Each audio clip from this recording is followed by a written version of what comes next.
बच्चों आज सवाल नंबर 6 देखो आप लोग।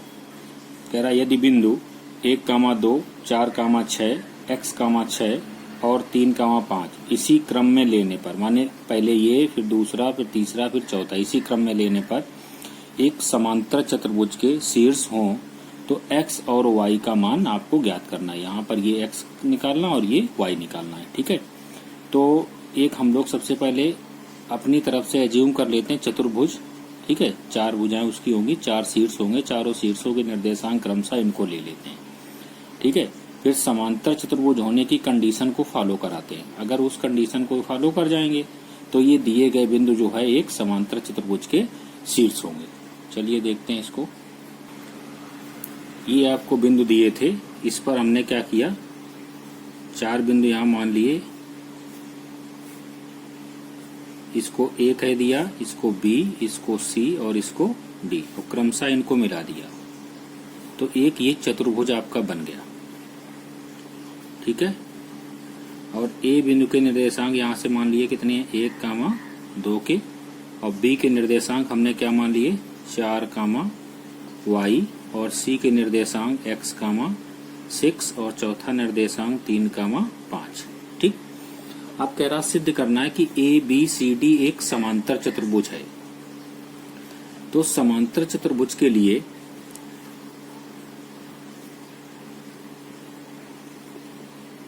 समांतर चतुर्भुज के जो विकर्ण होते हैं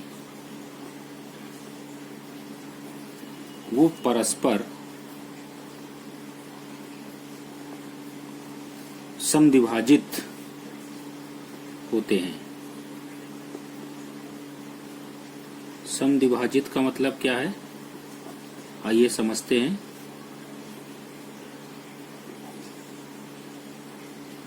जैसे हमने A से C को मिला दिया, ठीक है, इसका मध्य बिंदु ये बिंदु है। ठीक, और BD को मिला दिया, इसका भी मध्य बिंदु वही होगा। अगर हम लोग इस विकर्ण AC का मध्य बिंदु निकालें और इस विकर्ण BD का मध्य बिंदु निकालें, दोनों बिंदुओं के जो निर्देशांक होंगे वो समान होंगे। दोनों बिंदुओं के निर्देशांक क्या होते हैं, समान होते हैं। अगर क्या है, समांतर चतुर्भुज कहा है ना, समांतर चतुर्भुज के जो विकर्ण होते हैं वो परस्पर समद्विभाजित करते हैं, दोनों मध्य बिंदु पर मिलते हैं। ठीक है, आइए क्या करें हम लोग, सबसे पहले AC का मध्य बिंदु निकालें। इसका विभाजन बिंदु अगर हम लोग E मान लें, ठीक है, तो लिखेंगे AC का मध्य बिंदु E के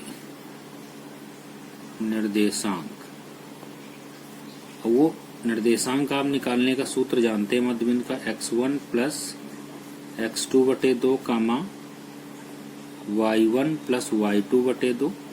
ठीक है, अब देखिए A और C, AC का मान कितना है, A का मान है 1,2 और C का मान है x,6। तो x1 प्लस x2 पहले निर्देशांकों को जोड़ करके बटे 2 कर देते, तो 1 प्लस x बटे 2 लिखेंगे, 1 प्लस x बटे 2 कामा फिर y1 प्लस y2 माने 2 प्लस 6 बटे 2, तो लिखेंगे आप 2 प्लस 6 बटे 2। अब ये तो ऐसा ही रहेगा, ये तो हल होने वाला नहीं, इसको आप सिर्फ ये लिख सकते हैं x प्लस 1 बटे 2 कामा 6 2 8, 8 बटे 2 करेंगे तो ये आपके पास आ जाएगा सिंपली x प्लस 1 बटे 2 कामा 4। ठीक है, तो ये निर्देशांक आ गए E के। कब आ गए, जब हमने AC का मध्य बिंदु निकाला। अब इसी तरीके से आप BD जो विकर्ण दिया था इसके मध्य बिंदु के निर्देशांक निकालें, तो लिखेंगे BD का मध्य बिंदु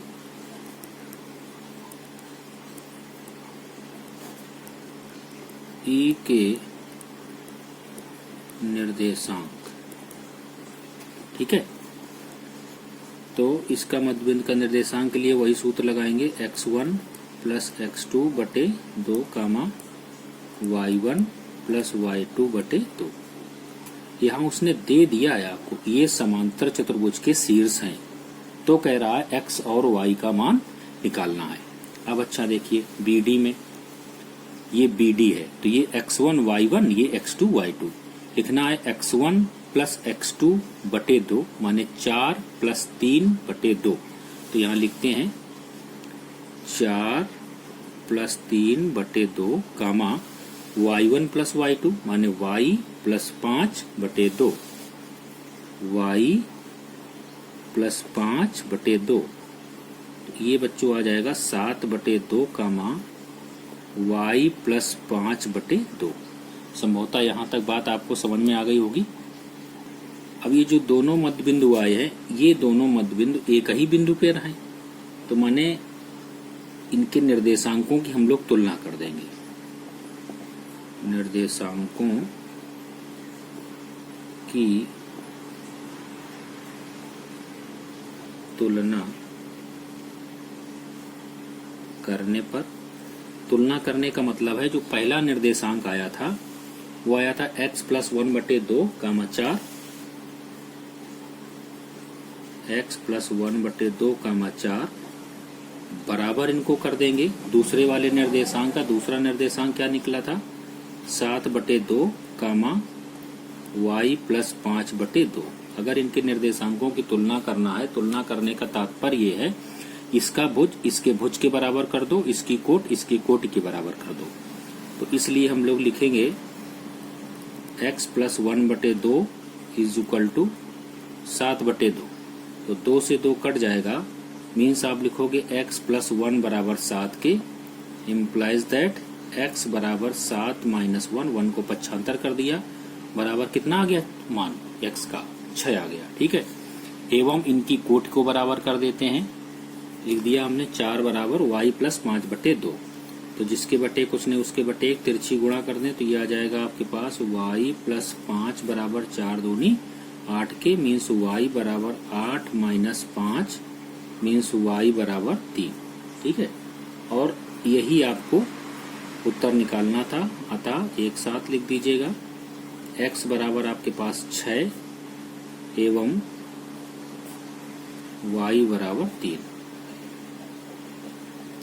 अच्छा, यहाँ मध्य बिंदु के निर्देशांक को हमने बराबर क्यों किया, बराबर इसलिए किया क्योंकि वो कह रहा था दिए गए जो बिंदु हैं अगर आप इसी क्रम में लेंगे तो ये एक समांतर चतुर्भुज के शीर्ष हैं, और समांतर चतुर्भुज के शीर्ष हैं तो ये बात मुझे याद रखनी पड़ेगी कि ये जो है इनका जो मध्य बिंदु होगा वो एक ही बिंदु होगा दोनों विकर्णों का।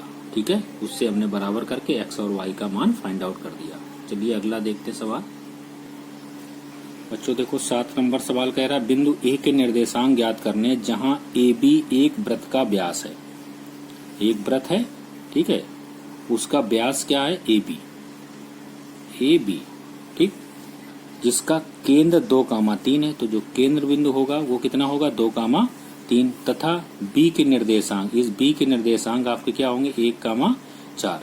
B के निर्देशांक दिए हैं, इस केंद्र O के निर्देशांक दिए, हमें A के निर्देशांक निकालने, इसको हम क्या मान लेंगे x, y के। चलिए देखते हैं, इसको करते हैं। देखिए ये वृत्त है, इस वृत्त का एक व्यास दिया है, उस व्यास को इन्होंने कह दिया ये एक A बिंदु है, AB एक व्यास था, और एक केंद्र है वो O है।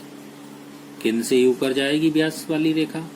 केंद्र के निर्देशांक वो आपसे सवाल में कह रहा है 2,-3 है, 2,-3 है, और B के निर्देशांक सवाल में उसने कहा कि 1,4 है। तो कह रहा A के निर्देशांक निकालो, माने A के निर्देशांक हमने मान लिए क्या है x, y। तो लिखेंगे माना A के निर्देशांक x,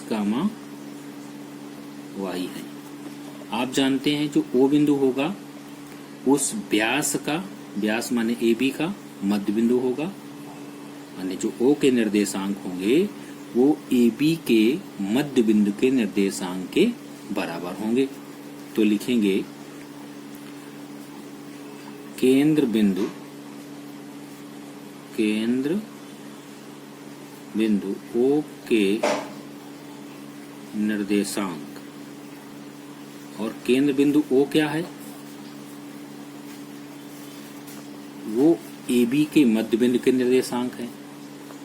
AB के मध्य बिंदु के निर्देशांक। ठीक है, इतनी बात समझ में आ गई। देखिए, तो AB के मध्य बिंदु के निर्देशांक हमें निकालने के लिए सूत्र क्या है, x1 प्लस x2 बटे 2 कामा y1 प्लस y2 बटे 2। मान रख दें AB, A का मान x कामा y, B का मान 1 कामा 4, तो x1 प्लस x2 माने x प्लस 1 बटे 2 कामा y प्लस 4 बटे 2, इसको रख दीजिएगा मान। तो आएगा x1 की जगह x, x2 की जगह 1 बटे 2 कामा y1 की जगह आएगा y प्लस y2 की जगह कितना आएगा 4 बटे 2। ठीक है।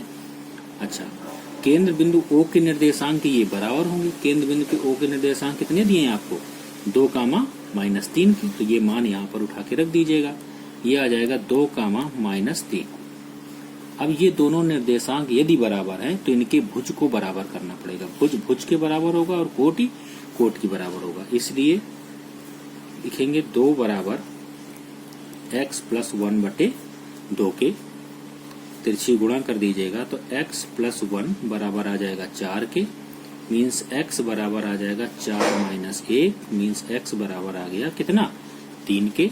तथा अब हम कोटि को बराबर कर दें, कोटि हमारे पास इधर माइनस 3 है, इधर कितनी y प्लस 4 बटे 2, तो ये आपके पास लिखेंगे माइनस 3 बराबर y प्लस 4 बटे 2। ये कहाँ से आया, ये इसकी कोटि को मैंने बराबर किया, और ये कहाँ से आया, ये इनकी भुज को बराबर किया था। ठीक है, चलिए देखते हैं, इसको हल करते हैं।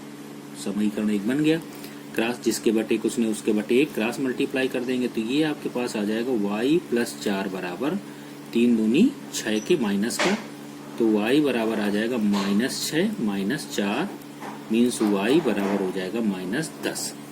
तो A के निर्देशांक, A के जो निर्देशांक होंगे बच्चों वो आपके क्या होंगे, x कामा y थे, तो x की वैल्यू आपने निकाली है 3 और y की वैल्यू निकाली है माइनस 10, तो A के निर्देशांक कितने हो गए, 3 कामा माइनस 10 के। ठीक है, इतनी बात आपको समझ में आ गई। बच्चों 8 नंबर सवाल देखो, कह रहा यदि A और B क्रमशः मतलब उनके निर्देशांक 2 कामा माइनस 2 और 2 कामा माइनस 4 हों, तो बिंदु P के निर्देशांक ज्ञात कीजिए। अब देखो P कहाँ पर है उसके लिए कह रहा है, ताकि कह रहा AP बराबर कितना हो जाए 3/7 AB हो, और P रेखाखंड AB पर स्थित है, माने जो P है, P बिंदु वो रेखाखंड AB पर स्थित है। कहने का तात्पर्य ये है, अगर हमारे पास A और B बिंदु ये हैं, ठीक है, और इसके बीच में कहीं पर क्या स्थित है, P बिंदु स्थित है। ठीक, तो इस आपको दिया ये है कि AP जो है वो AB का 3/7 है। AB का कितना है, 3/7 के है। ठीक, अच्छा, इस रेखाखंड से आप क्या जानोगे कि जो अगर AP है वो 3/7 AB के है। ठीक है, तो PB कितना होगा जरा बताओ। जो PB होगा वो आपका हो जाएगा AB माइनस AP। P से B तक की दूरी जो होगी, ध्यान से समझिएगा, पूरे टोटल में से अगर हम AP को घटा देंगे तो PB निकल आएगी, तो वही हमने किया, PB बराबर AB माइनस AP। ठीक है, अच्छा, AB की वैल्यू आपको दी हुई है, नहीं दी हुई है तो AB को AB रखा रहने दो। AP की वैल्यू दी है कितनी, 3/7 AB के दी हुई है ना।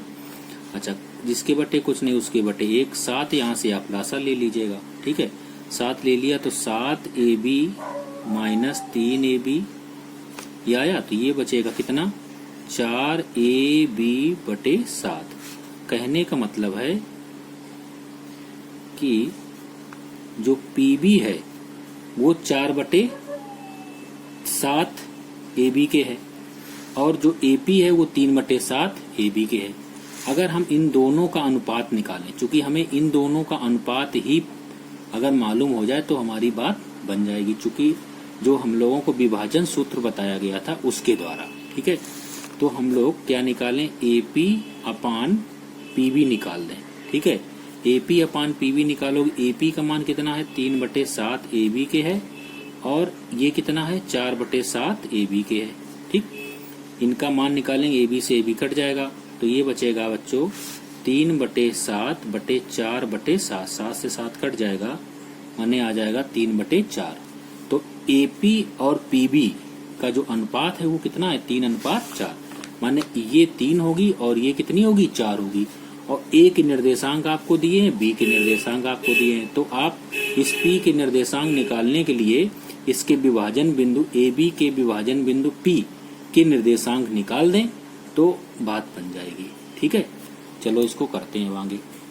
देखिए AB दिया हुआ था, P बिंदु का विभाजन बिंदु हमने कह दिया, आपको अनुपात में दिया था कि AP बराबर 3/7 AB के है। फिर इसको हम लोग समझ लेते हैं, तो PB हम निकाल रहे हैं यहाँ से। PB क्या होगी, टोटल में से अगर हम AP को घटा देंगे, टोटल है AB माइनस AP की वैल्यू भी आपको इसी के पद में पता है, तो 3/7 इसको लिख देंगे AB, जिसके बटे कुछ नहीं उसके बटे 1। 7 हमने लासा ले लिया तो ये आ जाएगा 7AB माइनस 3AB। ठीक है, तो ये आपके पास बचेगा 4AB बटे 7, कहने का मतलब इसको कहोगे 4/7 AB के। अब दोनों का अनुपात आप निकाल दो, AP बटे PB बराबर, AP की वैल्यू आपको पता है 3/7 AB के है और PB की वैल्यू पता है 4/7 AB के है। AB कट जाएगा तो ये आपके पास बचेगा 3/7/4/7, 7 से 7 कट जाएगा तो ये कितना बचेगा 3/4 के।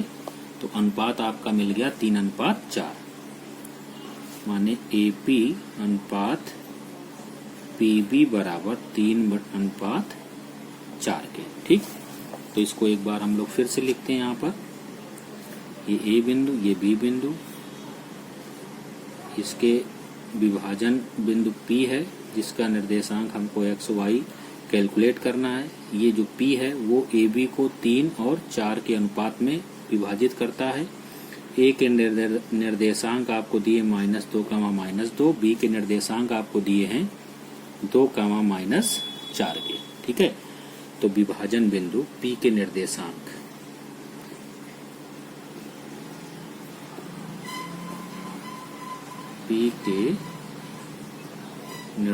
संभवतः बात आपको समझ में आ रही होगी।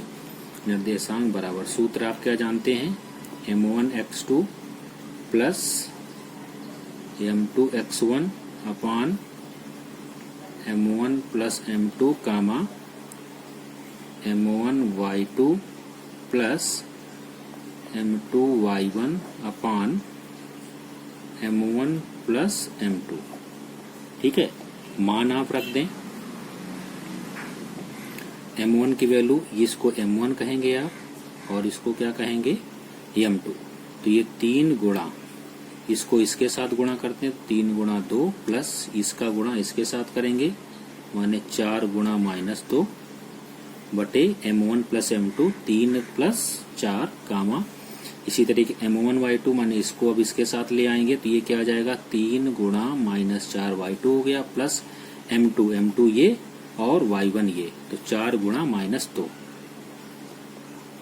बटे 3 प्लस 4, इसको आप गुणा कर लीजिएगा तो 3 दूनी 6 माइनस का 8 बटे आपका हो जाएगा 7 कामा ये आएगा -12 माइनस का 8 बटे 7। इसको आप देख लीजिएगा क्या होगा, बराबर में मैं यही लिखे दे रहा हूँ। 6 से 8 घटाया तो ये बचेगा -2 बटे 7 और ये 12 8 20 माइनस का 20 बटे 7। अब तो ये आगे हल हो नहीं होगा। ठीक है, तो यही इसके अंतः विभाजन बिंदु के निर्देशांक होंगे, माने जो इसका विभाजन बिंदु था वो -2/7 कामा -4 20/7 होंगे, माने ये P के निर्देशांक है।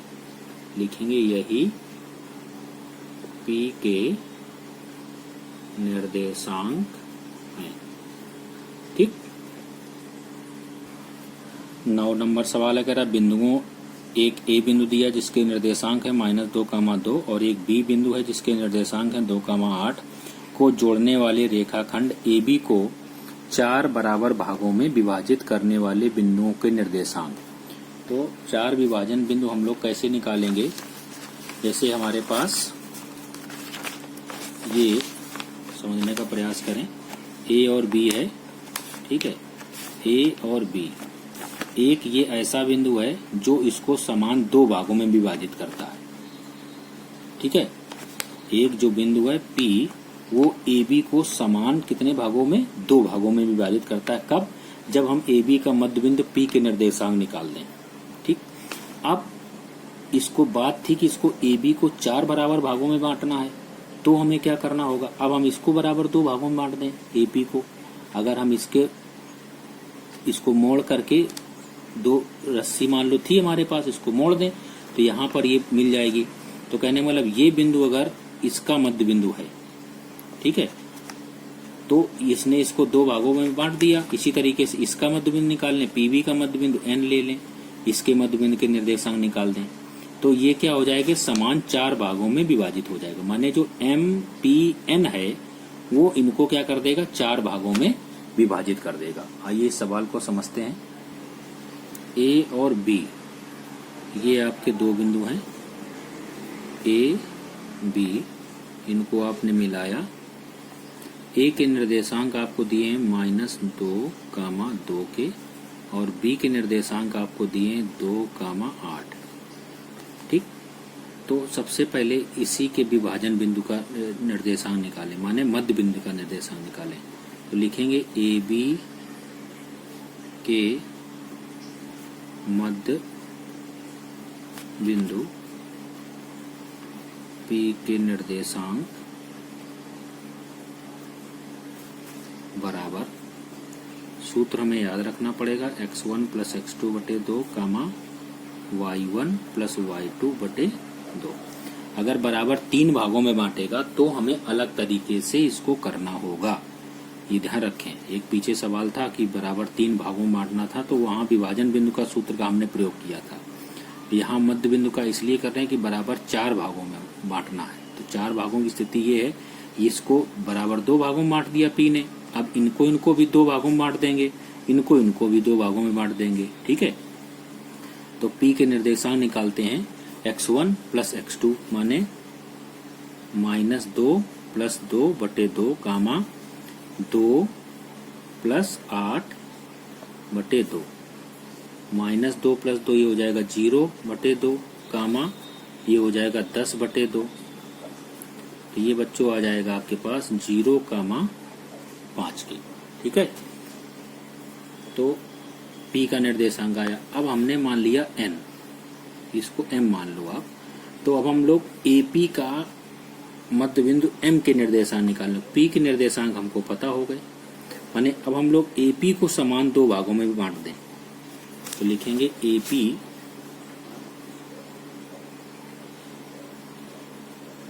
के मध्य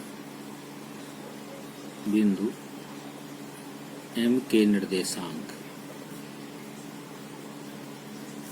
वो क्या होंगे? वही सूत्र हम लोग यहाँ पर भी लिखेंगे, x1 + x2/2, y1 + y2/2 के वैल्यू रख दें हम लोग। देखें ध्यान से, A P का निकाल लें तो x1 ये होगा, y1 x2 y2, तो -2 + 0, ये लिखेंगे आप -2 + 0/2, y1 + y2 माने 2 + 5, तो 2 + 5/2, ठीक है। तो ये बच्चों आ जाएगा आपके पास -2/2, 7/2। इसको आप हल करेंगे तो आ जाएगा -1, 7/2, ठीक। तो देखो अभी 3 बिंदु निकाले। अब हम लोग PB का मध्य बिंदु निकाल लें, इसको हम M मान लें, ठीक है। तो P के भी निर्देशांक पता है और B के भी निर्देशांक पता है। तो m का निर्देशांक n मानो इसको, m तो मान ही चुके, या m1 m2 माने हम लोग। तो PV के निर्देशांक, PV का मध्य बिंदु n के निर्देशांक, PV के मध्य बिंदु n के निर्देशांक बराबर, सूत्र हम लोग लिखें x1 प्लस x2 बटे 2 कामा y1 प्लस y2 बटे 2 के मान रखेंगे। तो ये लिखेंगे 0 प्लस 2 बटे 2 कामा 5 प्लस 8 बटे 2।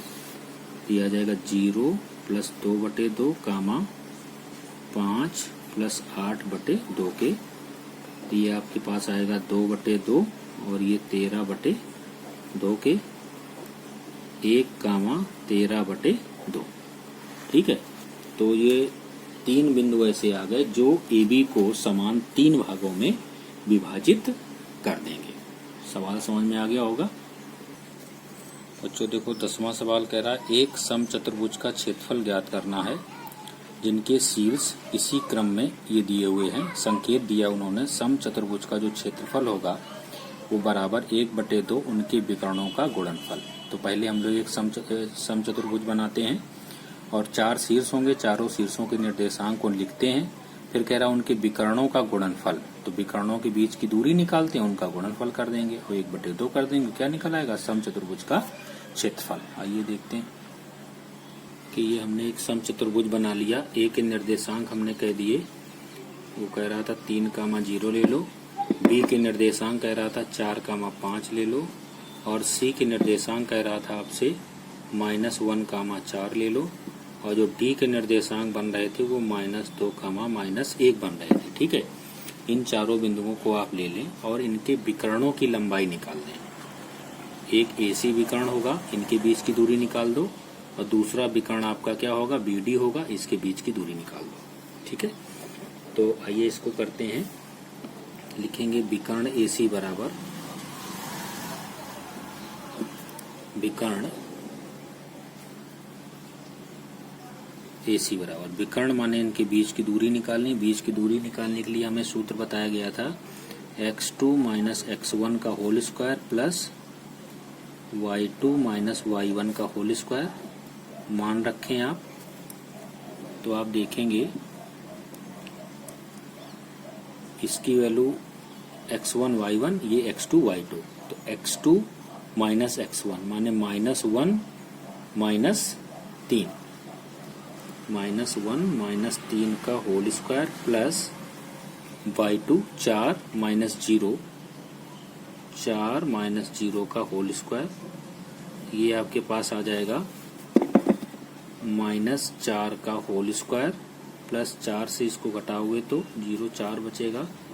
4 चौको 16 प्लस 16 मीन्स ये हो जाएगा √32। 32 को लिखोगे आप 16 दूनी 32, 16 का वर्गमूल आ जाएगा 4 √2। ठीक है, इतने मात्रक आ जाएगा विकर्ण AC की लंबाई। अब विकर्ण BD निकाल दो।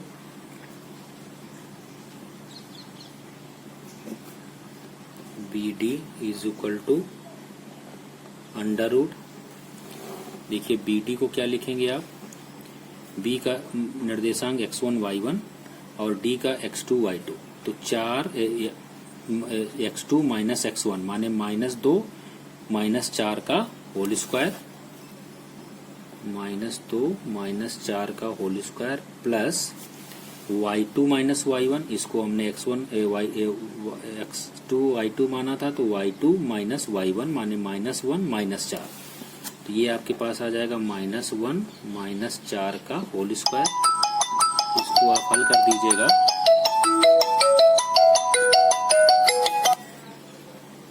इसको हल कर देंगे तो ये आ जाएगा आपके पास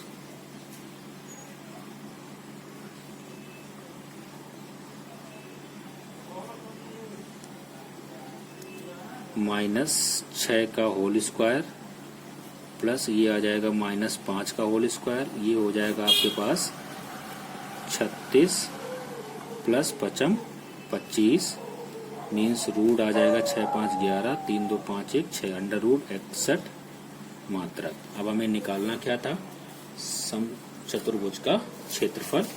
तो सूत्र लिख लें हम लोग, सम चतुर्भुज का क्षेत्रफल बराबर सम भुज का क्षेत्रफल बराबर क्या लिखोगे सूत्र, 1/2 उनके विकर्णों का गुणनफल।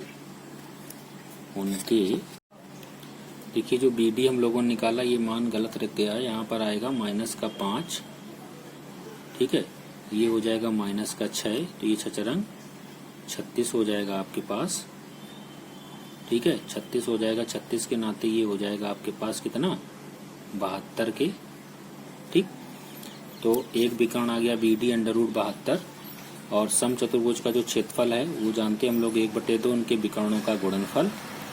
तो इसका मान आप रख दीजिएगा अंडर रूट कितना, 72 के दूसरा विकर्ण, इसको आप हल कर लीजिएगा, 2 से इसको काट दीजिएगा, 2 दूनी 4, तो ये 2 आया, अंडर रूट 2 गुणा अंडर रूट 72, तो ये आ जाएगा 2 अंडर रूट 72 दूना 144, इन अंडर रूट का गुणा हो जाएगा आपस में, तो 2 गुणा 144 का वर्गमूल 12 मीन्स 12 दूनी 24 वर्ग मात्रक, इसका आपका क्या आ जाएगा, क्षेत्रफल, ठीक है।